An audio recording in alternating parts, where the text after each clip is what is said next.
नमस्कार विद्यार्थी मित्रांनो, लक्षद्वीप अकॅडमीत तुमचं सर्वांचं स्वागत. मी समाधान बोर. आज तुमच्यासाठी एक कंटेंट किंवा एक लेक्चर घेऊन आलोय, ज्यावर दरवर्षी वारंवार प्रश्न विचारला जातो वेगवेगळ्या पद्धतीने वेगवेगळ्या जिल्ह्यांमध्ये.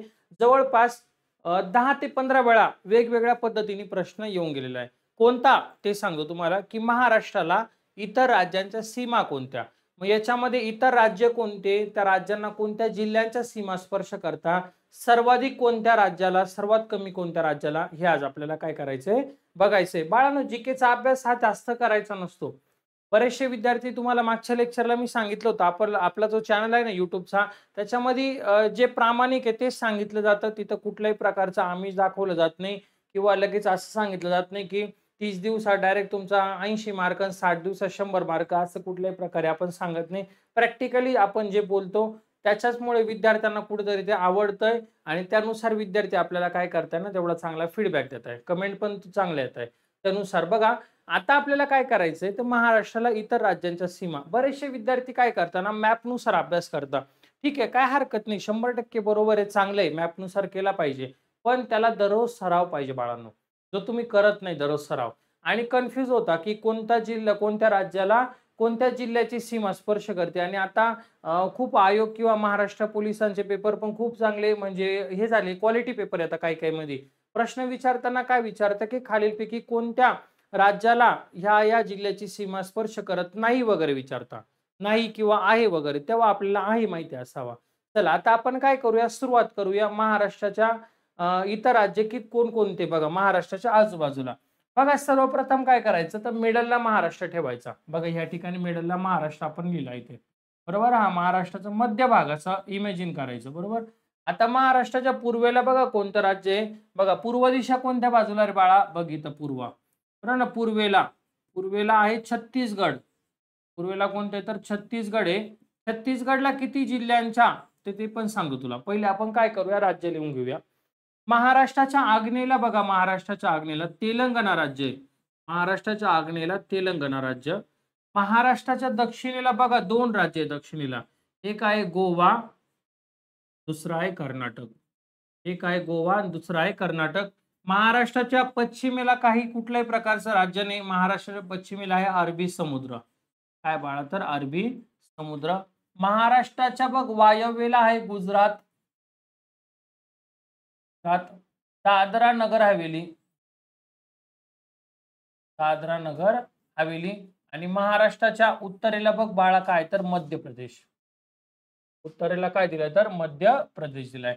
हे झाले तुमचे राज्य. महाराष्ट्राच्या इथं आग्नेय ईशान्येला काहीच नाहीये, नैऋत्य वगैरे त्या ठिकाणी काही नाहीये. हे झाले इतर राज्यांच्या सीमा. आपल्याला दिशानुसार, घड्याळाच्या काट्यानुसार जर लक्षात ठेवलं तर अतिउत्तम, सोप्या पद्धतीने. काय, तर महाराष्ट्राच्या उत्तरेला बघितलं उत्तर दिशा मध्य प्रदेश, महाराष्ट्राच्या पूर्वेला छत्तीसगड, महाराष्ट्राच्या आग्नेयेला इथं म्हणजे आग्नेय दिशा तेलंगणा, महाराष्ट्राच्या दक्षिणेला गोवा आणि कर्नाटक, महाराष्ट्राच्या पश्चिमेला अरबी समुद्र, महाराष्ट्राच्या वायव्येला गुजरात, दादरा नगर हवेली. दादरा नगर हवेली हा एकमेव केंद्रशासित प्रदेश आहे. आलं लक्षात. आता या पुढे जाऊन आपल्याला, आता प्रश्न हा झाला एक, की मी तुम्हाला लास्टला काही प्रश्न देणार आहे सोडवायला, त्याचं उत्तर तुम्ही कमेंट करून सांगायचंय. प्रश्न क्रमांक 1चं, प्रश्न क्रमांक 2चं, असे 3 मी तुम्हाला प्रश्न देईल, त्याच्यावर तुम्ही काय करायच्या, कमेंट करायच्या. मग तुम्ही जर चांगल्या कमेंट केलं तर मी पण तुमच्यासाठी आणखीन चांगले चांगले चांगले चांगले प्रश्न घेऊन येईल, जेणेकरून तुम्हाला येणाऱ्या पेपरला काय होणार आहे, फायदा होणार आहे. म्हणजे काहीतरी वेगळा कमेंट करण्यापेक्षा आपण काय करूया, चांगल्या कमेंट एक्सेप्ट करूया. आणि मी त्याच्यावर बरोबर आहे की चूक आहे याचं तुम्हाला मी रिप्ले पण मी स्वतः रिप्ले देणार आहे, आणि काहीच डाऊट नाही, 100% देणार आहे. तर बघा, आपल्याला प्रश्न काय येऊ शकतो, पूर्वेला कोणतं राज्य, तर छत्तीसगड, आग्नेयेला तेलंगणा, दक्षिणेला गोवा कर्नाटक, पश्चिमेला अरबी समुद्र, वायव्येला. ओके. आता ह्या पुढे टाईप कोणता आहे, सर आम्हाला हा पहिला प्रकार समजला, तुम्ही सांगितल्याप्रमाणे की घड्याळाच्या काट्यानुसार पण तुम्ही लिहून दिलं. ओके. दुसरा टाईप सांगा आम्हाला, कोणता प्रश्न येऊ शकतो. तर दुसरा प्रकार असा आहे की छत्तीसगड राज्याला महाराष्ट्रातील किती जिल्ह्यांच्या सीमा स्पर्श करतात, हा झाला दुसरा प्रकार. तर बघा, शॉर्टकट बघा, आता ट्रिकनुसार, ट्रिकनुसार सांगतो तुम्हाला. छत्तीसगडला 2 जिल्ह्यांच्या सीमा स्पर्श करतात, इथनं सुरुवात करायची. छत्तीसगडला किती रे बाळा, 2 जिल्ह्यांच्या. आलं लक्षामध्ये. आता मला सांगा, तुम्ही बऱ्यापैकी लहानपणापासून शिकले की 2चा वर्ग सगळ्यांना माहिती. 2चा वर्ग किती रे बाळा, तर 4 आहे. 2चा वर्ग किती तर 4 आहे. म्हणून तेलंगणाला 4 जिल्ह्यांच्या सीमा स्पर्श करतात. तेलंगणाला 4 जिल्हे. आलं लक्षामध्ये? मी काय केलं छत्तीसगडला 2. छत्तीसगडला 2 जिल्हे. 2चा वर्ग किती तर 4 म्हणून तेलंगणाला 4. इथं 4 लिहिलं म्हणून समोरच्या दिशेला जे गुजरात आहे ना, या गुजरातला पण काय करा 4 लिहा.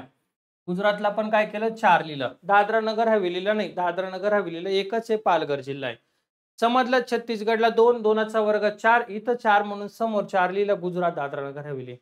4 दुने किती होता सर? 4 दुने 8 होता. बघ मध्य प्रदेशला 8 जिल्हे. मध्य प्रदेशला 8 जिल्हे. समजलं? 4 दुने किती झाले? 8 झाले. 4च्या दुप्पट म्हणून मध्य प्रदेशला 8.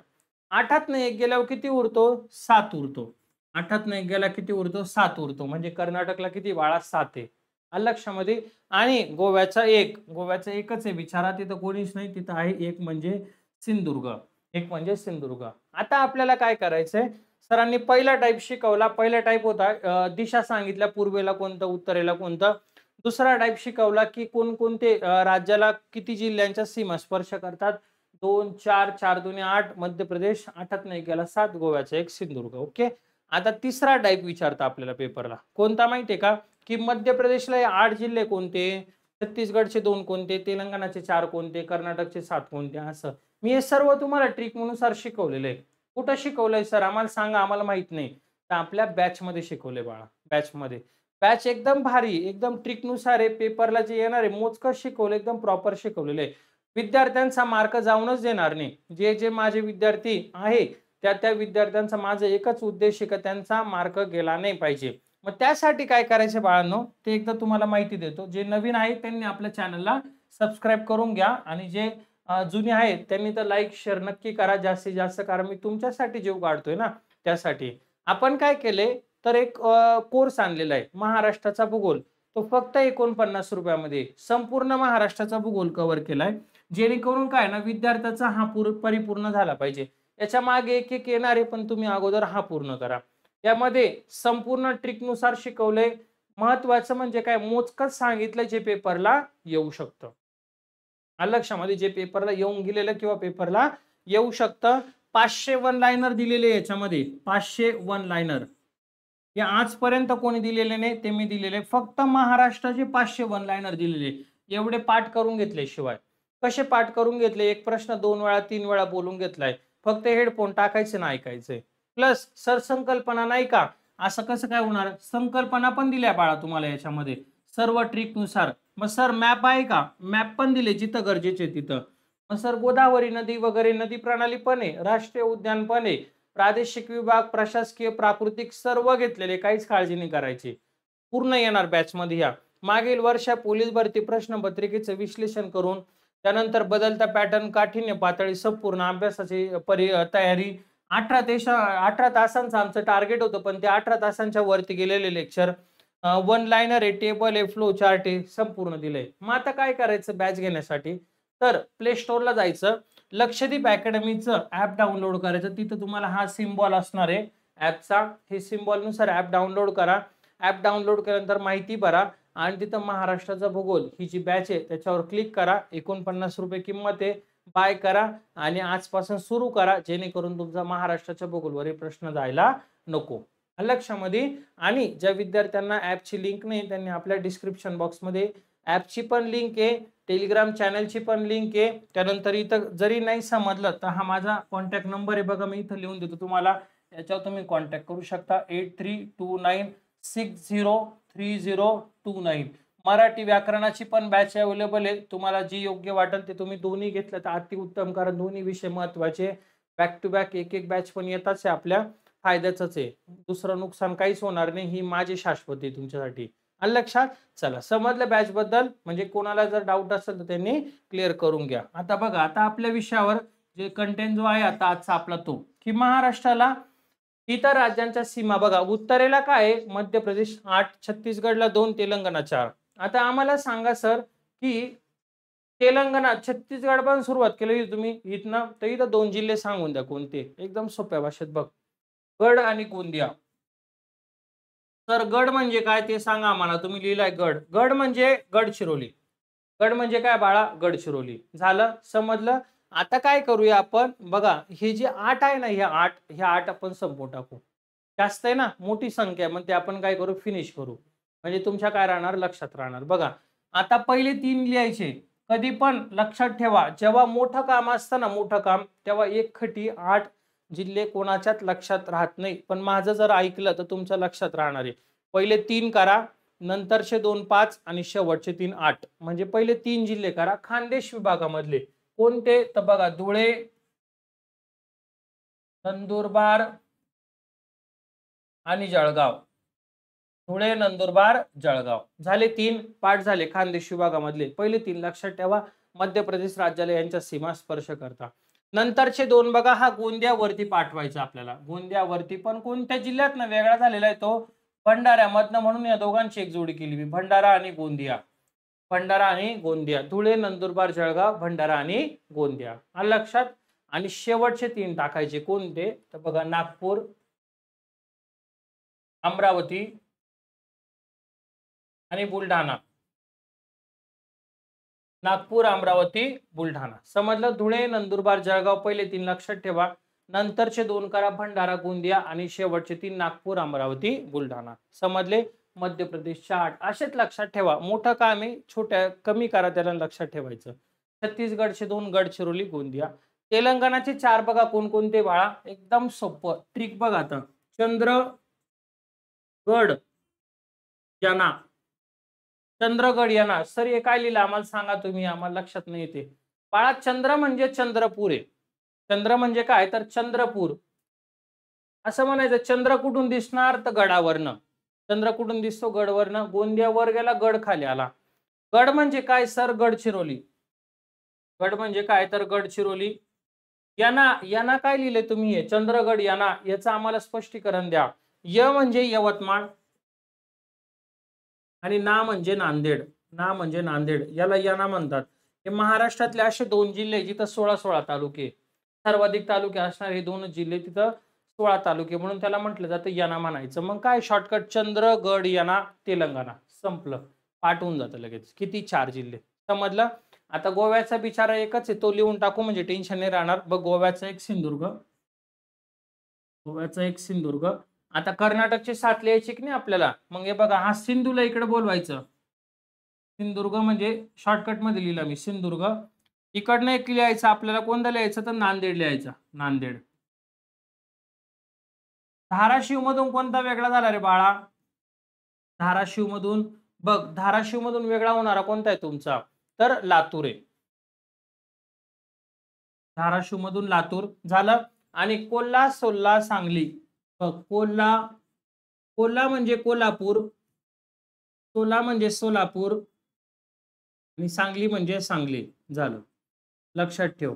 पहिले 4 करा कर्नाटकचे, जास्त आहे ना. सिंधुदुर्ग, नांदेड, धाराशिव, लातूर पहिले 4 झाले. कोल्हापूर, सोलापूर, सांगली झाले 7. लक्षात ठेवायचे सोप्या पद्धतीने. आणि लक्षात. आता इकडचे राहिले ना, पहिले 2 उचला. धुळे, नंदुरबार, नाशिक, पालघर. धुळे, नंदुरबार, नाशिक, पालघर झालं. हे लक्षात ठेवले. आणि पालघर हा एकमेव जिल्हा आहे ज्याची गुजरातला पण आहे आणि दादरा नगर हवेलीला पण आहे. म्हणजे केंद्रशासित प्रदेशाला सीमा स्पर्श करणारा महाराष्ट्रातील जिल्हे किती विचारलं तर एकच सांगायचा, तो म्हणजे काय, तर पालघर सांगायचा. तो म्हणजे काय बाळांनो, पालघर सांगायचा. समजलं.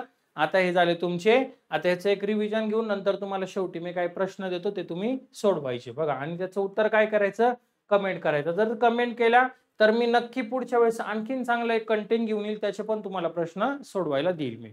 लक्षात. बघा महाराष्ट्राच्या पूर्वेला छत्तीसगड, 2 जिल्हे. कोणकोणते 2 जिल्हे सर, गडचिरोली, गोंदिया. महाराष्ट्राच्या आग्नेयेला बघा तेलंगणा, तेलंगणाचे 4 जिल्हे, चंद्रपूर, गडचिरोली, यवतमाळ, नांदेड. त्यानंतर बघा महाराष्ट्राच्या दक्षिणेला गोवा आणि कर्नाटक. गोव्याला 1 सिंधुदुर्ग, कर्नाटकला 7 आहे, सिंधुदुर्ग, नांदेड, धाराशिव, लातूर, कोल्हापूर, सोलापूर, सांगली. महाराष्ट्राच्या पश्चिमेला अरबी समुद्र आणि महाराष्ट्राच्या वायव्येला गुजरात, दादरा नगर हवेली. गुजरात म्हणजे 4 जिल्हे, धुळे, नंदुरबार, नाशिक, पालघर आणि दादरा नगर हवेलीला एकमेव जिल्हा म्हणजे पालघर. त्यानंतर महाराष्ट्राच्या उत्तरेला मध्य प्रदेश, मध्य प्रदेशला 8 जिल्हे. पहिले 3 लक्षात ठेवायला सांगितले सरांनी, धुळे, नंदुरबार, जळगाव. नंतरचे 2 लक्षात ठेवा, भंडारा, गोंदिया आणि शेवटचे 3 नागपूर, अमरावती, बुलढाणा. समजलं? आता बघा मी तुम्हाला काही प्रश्न देतो, त्यानुसार तुम्ही काय करायचं ते सोडवायचे. बघा, महाराष्ट्राला सर्वात कमी जिल्हे कोणत्या राज्याला लाभले आहे, याचं उत्तर कमेंट करा. ओके. त्यानंतर मध्य प्रदेश राज्याला खालीलपैकी कोणत्या जिल्ह्याची सीमा स्पर्श करत नाही, या एक प्रश्नाचं उत्तर कमेंट करा. हा प्रश्न क्रमांक 1. प्रश्न क्रमांक 2, महाराष्ट्राला खालीलपैकी कोणत्या जिल्ह्याची सीमा स्पर्श करत नाही, स्पर्श करत नाही. बघा ऑप्शन बघा, त्याच्यामध्ये गोंदिया, जळगाव, अमरावती आणि चौथा ऑप्शन चंद्रपूर. या 2 प्रश्नांची उत्तरं कमेंट करा बाळांनो, आणि आपल्या व्हिडिओला लाईक करा, शेअर करा, सबस्क्राईब करा चॅनलला, आणि असाच सपोर्ट करत राहा, जेणेकरून मी तुमच्यासाठी आणखीन चांगले कंटेंट घेऊन येईल. चला लवकरच पुढच्या व्हिडिओमध्ये भेटू आपण, जो तुम्हाला उपयुक्त आणि जे तुमचं वरतीचं स्वप्न पूर्ण करणारा असेल. धन्यवाद.